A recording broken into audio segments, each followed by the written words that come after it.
Hi, I'm coming at you live from the beach.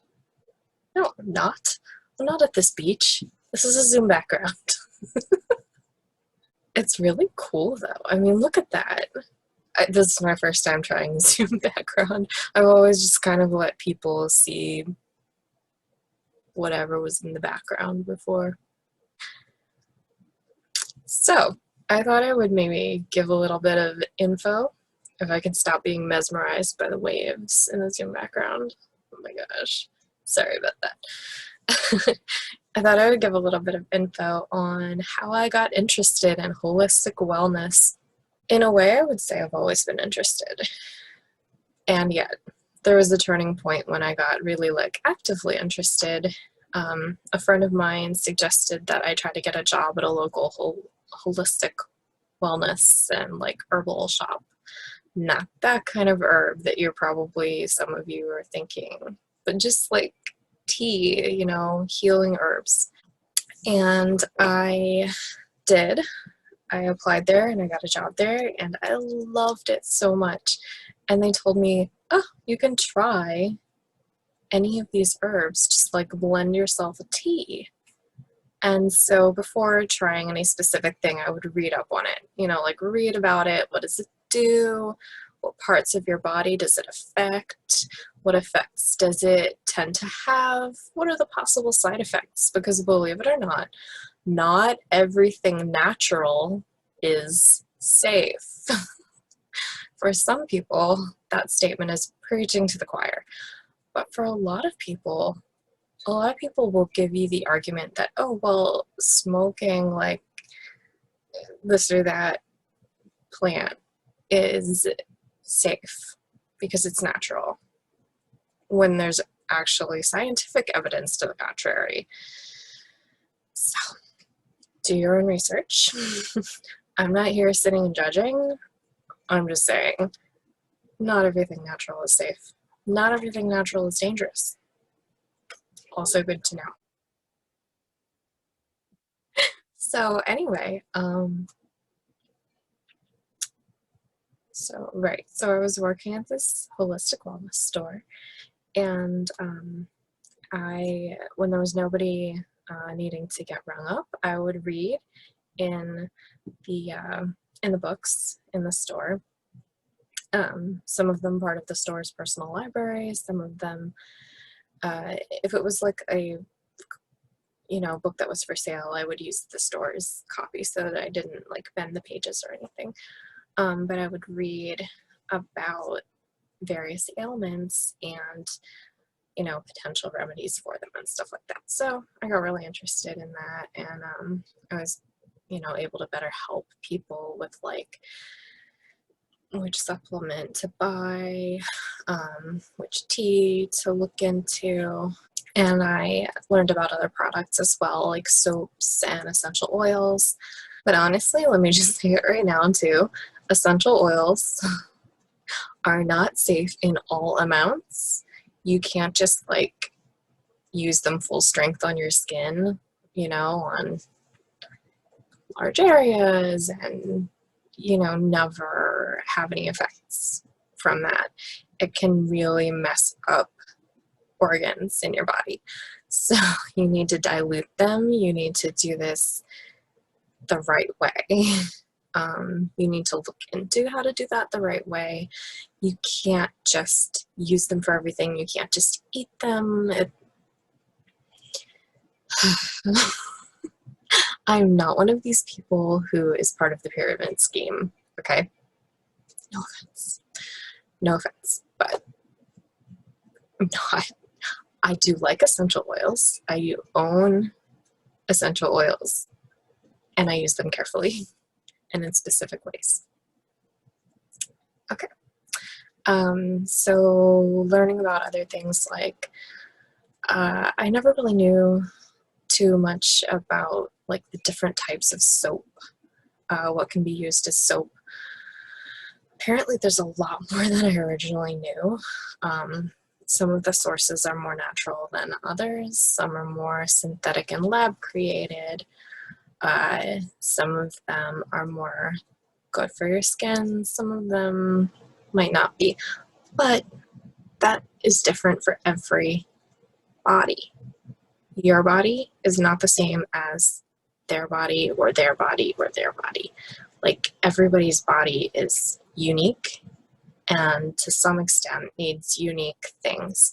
So whereas one person might take a certain herb and feel great, they're having this as tea, they're having it regularly and they feel great. Another person might take it one sip one time and feel horrible. It's not funny. But it's for real. You can't just jump in and take whatever just because so-and-so does. You should look into what your specific needs are and how they match. And you can best do that by talking to a licensed herbalist. People go to school to be able to tell other people how to use herbs correctly. So you should talk to an herbalist. They're not all expensive either. This really makes me want to go to the beach, seriously. Like, this tropical island, what is this? Okay, so I worked there for long enough that holistic wellness became a way of life for me. It became incorporated into how I lived, and I had tried a lot of products, whether it was like supplemental garlic to add to your diet, or cooking with turmeric more often, which is a wonderful anti-inflammatory herb. Most people know it as being used in curry in Indian cooking. It gives it that really intense golden yellow color. So a whole food multivitamin, what I was told when I worked at the store, is that the body processes that vitamin more like it would food. I'll talk in another video about the vitamins that I take. So I don't still work there. One thing that I found as a person with an autoimmune disorder, which is another reason why holistic wellness is so important to me, reducing stress, reducing inflammation are both really important to my life. And I found out that people who love holistic wellness but aren't really considering others will go to a holistic wellness store when they're sick. Just how like sick people go to pharmacies and doctors' offices. They go when they're sick, and they don't, maybe now it'll be different, but people would not typically mask. They weren't keeping a distance from people who were in the store, who worked there, and I ended up getting sick a lot.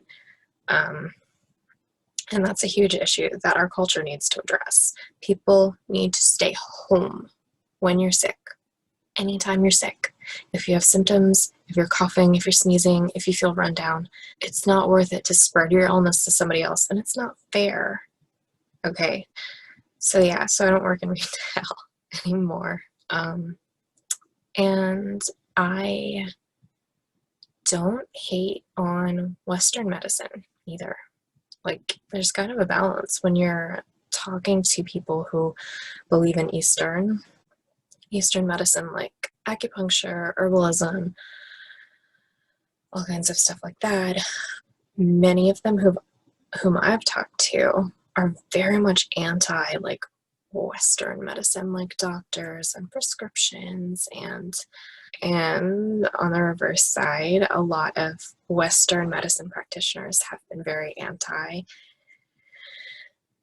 herbs and supplements and not doing surgery or taking medicine, and both types are kind of like, not me. But developing that kind of balance, like where do I draw the line?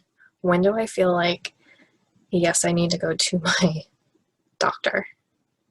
And when do I feel like, okay, I'm gonna have some tea. I'm gonna get acupuncture. Like, where's the line? So the line is kind of, for me, it's squiggly. And you will figure out where your own line is, but don't be risky with it. I personally do not advise taking health risks. Anyway, so yeah, so I've worked out my own balance, and I'm pretty happy with it.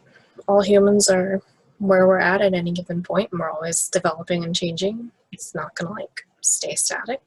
It's the way life is. So I would love to hear in the comments below about what you love about holistic wellness, what you love about Western medicine. Don't fight or I'll kick you out. And if you like my beach background, tell me if you've been to the beach. Seriously. No, don't tell me that. I don't know. I'm torn. I want to live vicariously through you because I'm not traveling at this point. But yeah, tell me what beaches look like this one. Tell me what beaches are awesome. Yeah. Like and subscribe, and I hope to see you again. Bye.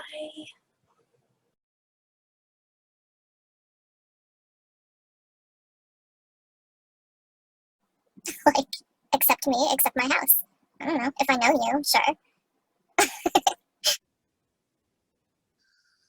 Let me just bask in the sun here for a few moments. I'm constantly saying that, but like, I don't want to offend anybody. But yeah, my big opinions. Okay, what was that? I mean, I guess you can if you want to. I don't have the right to tell you what to do. Love, love, love.